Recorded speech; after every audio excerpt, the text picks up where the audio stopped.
પિતાએ વસિયત દીકરીના નામે કરી. દીકરો કોર્ટમાં ગયો. અમદાવાદની એક કોર્ટમાં તે સવારે અસામાન્ય શાંતિ હતી. કોર્ટરૂમમાં એક પરિવાર બેઠો હતો. પરિવારના ચહેરા પર દુઃખ કરતાં વધુ તણાવ દેખાતો હતો. એક તરફ જર્મનીથી આવેલો દીકરો અને તેની પત્ની બેઠા હતા. બીજી તરફ તેની બહેન શાંતિથી બેઠી હતી. વચ્ચે એક વકીલના હાથમાં એક બંધ ફાઇલ હતી. એ ફાઇલમાં એક કાગળ હતો, પરંતુ એ કાગળ માત્ર કાગળ નહોતો.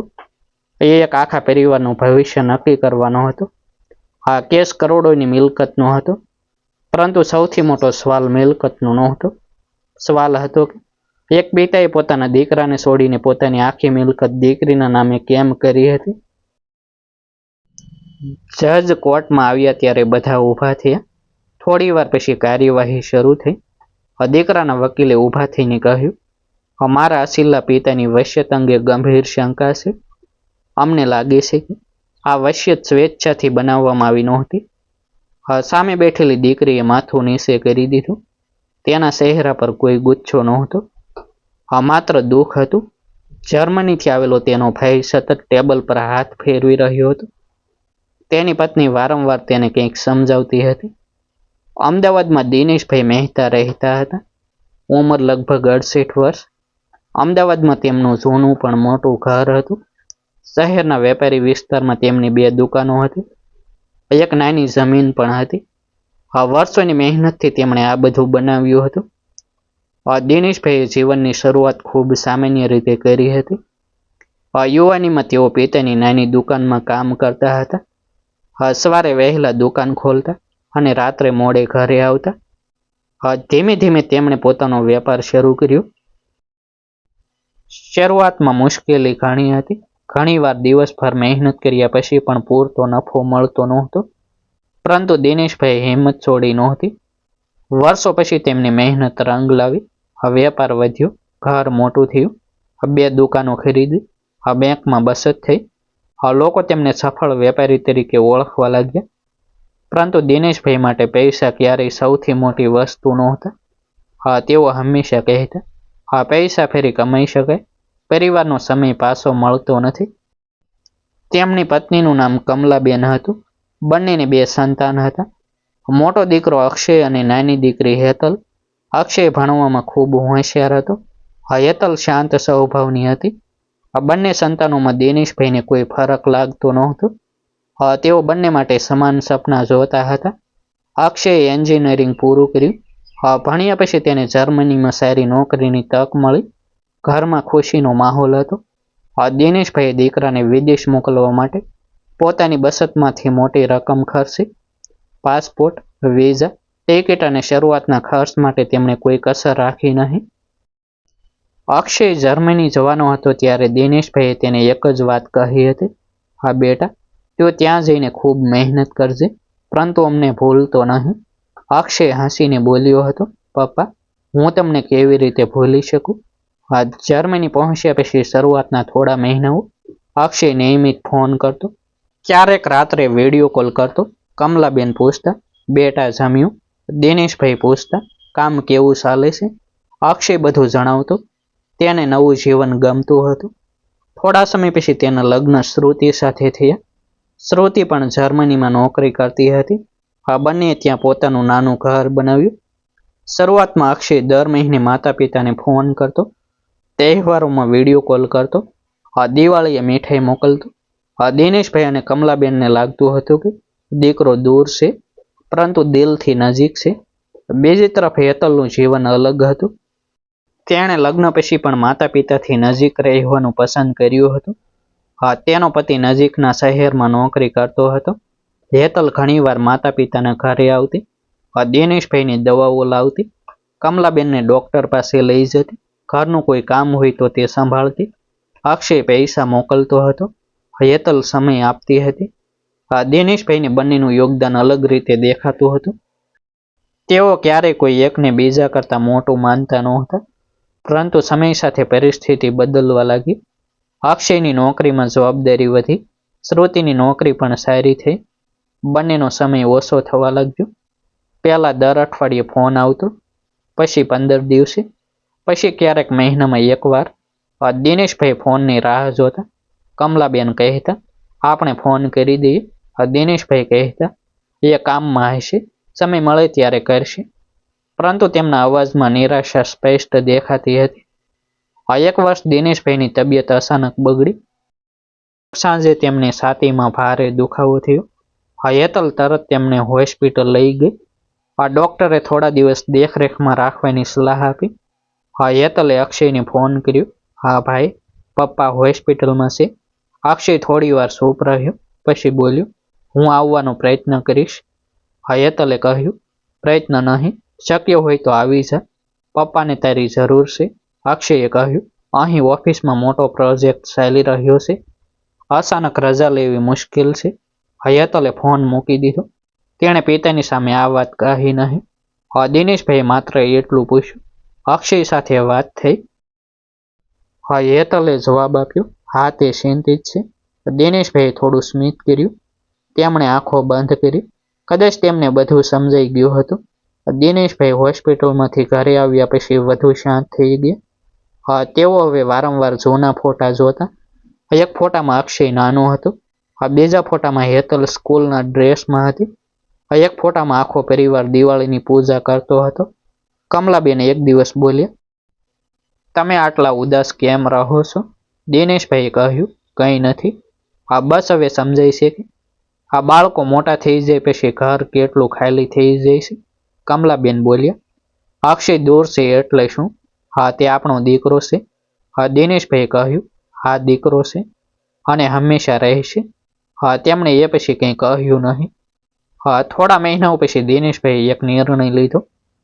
તેમણે પોતાના જૂના વકીલ મનોજભાઈ જોશીને ઘરે બોલાવ્યા. મનોજભાઈ ઘણા વર્ષોથી પરિવારના કાયદાકીય કામ સંભાળતા હતા.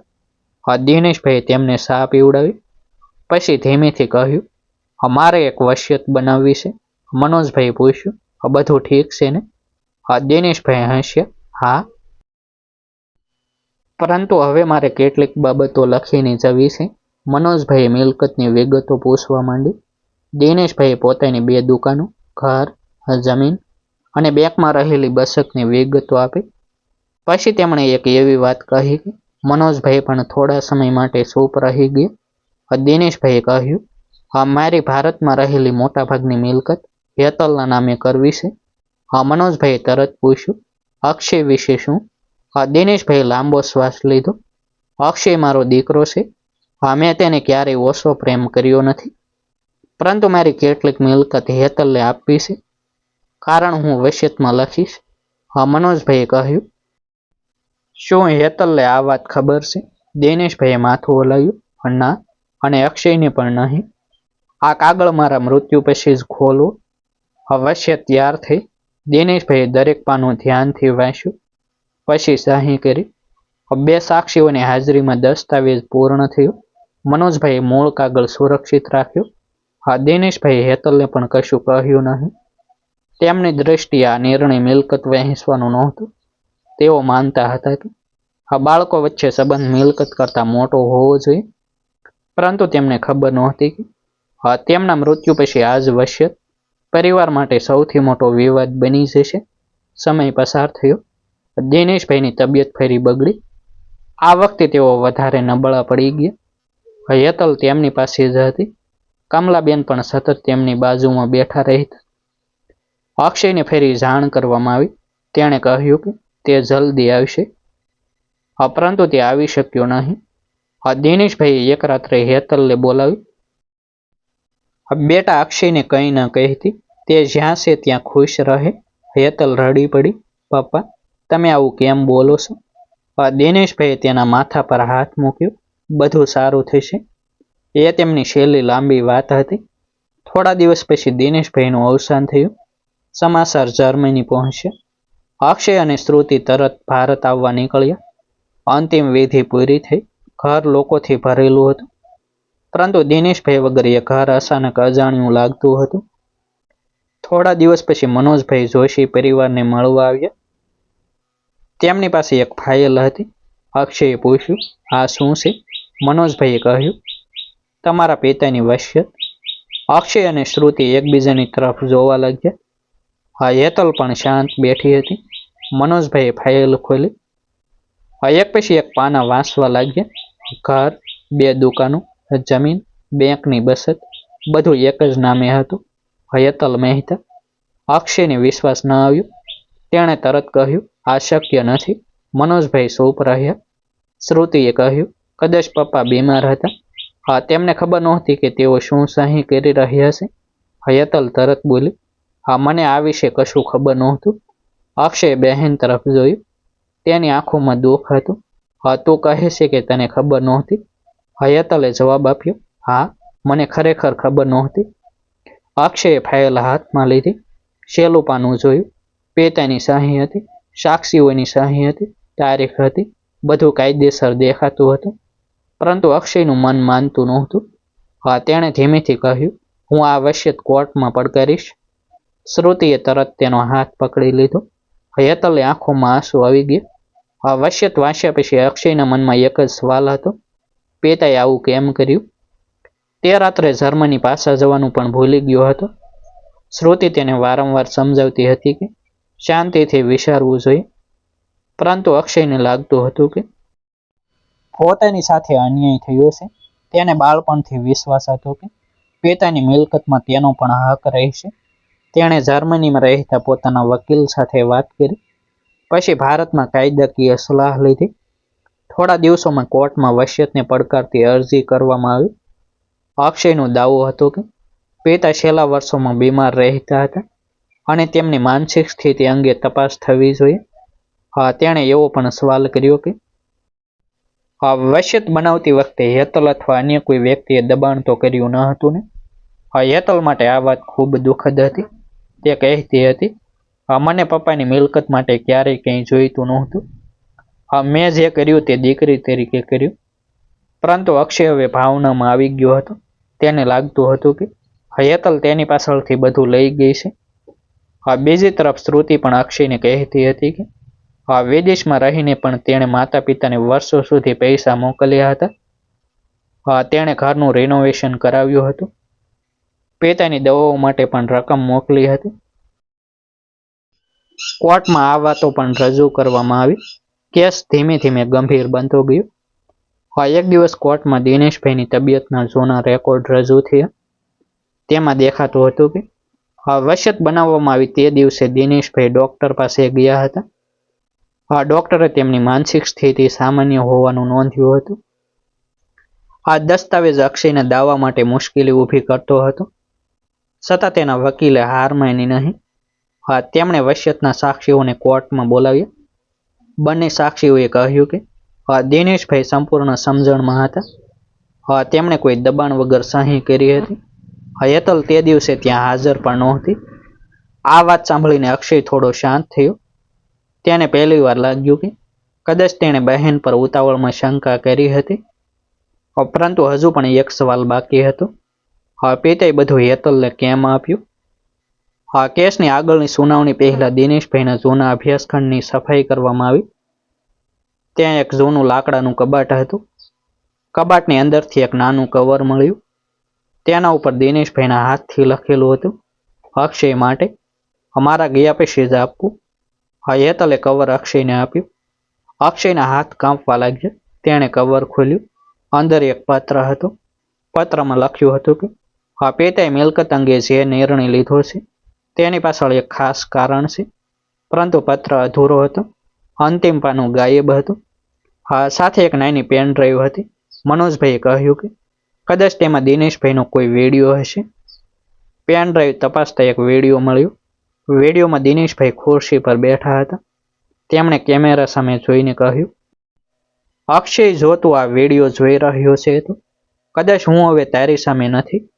તને મારી વસિયત જોઈને દુઃખ થશે, પરંતુ મેં તારી સાથે અન્યાય કર્યો નથી. એટલું કહીને વિડીયો અચાનક બંધ થઈ ગયો. અક્ષયે વિડીયો ફેરી ચલાવ્યો. એ જ જગ્યાએ અટકી ગયો. હવે બધાના મનમાં એક જ સવાલ હતો, વિડીયોનો બાકીનો ભાગ ક્યાં હતો? મનોજભાઈએ જૂના કાગળો તપાસ્યા. અંતે એક જૂના ઈમેલનો ઉલ્લેખ મળ્યો. એ ઈમેલ અક્ષયના જર્મનીના જૂના ઈમેલ સરનામે મોકલાયો હતો. અક્ષયે તરત પોતાનું જૂનું ઈમેલ ખોલ્યું. ઘણા વર્ષો જૂના સંદેશાઓ વચ્ચે એક મેલ દેખાયો. મોકલનાર હતા તેના પિતા. વિષય હતો. બેટા, આ વાત તારે સમજવી જ પડશે. અક્ષયની આંગળી સ્ક્રીન પર અટકી ગઈ. તેણે મેલ ખોલવા પહેલા શ્રુતિ અને હેતલ તરફ જોયું. હવે તેને લાગ્યું કે આ એક મેલ કદાચ આખા કેસનું સત્ય બદલી શકે છે. અક્ષયે ધ્રુજતા હાથથી પિતાનો જૂનો ઈમેલ ખોલ્યો. તેમાં એક વિડીયો ફાઇલ હતી. તેણે વિડીયો ચલાવ્યો. સ્ક્રીન પર દિનેશભાઈ દેખાયા. અવાજ નબળો હતો, પરંતુ શબ્દો સ્પષ્ટ હતા. તેમણે કહ્યું, અક્ષય, મારી મિલકત હેતલના નામે કરી છે. એટલે એવું ન માનતો કે હું તને ઓછો પ્રેમ કરું છું. તું મારો દીકરો છે અને હંમેશા રહીશ.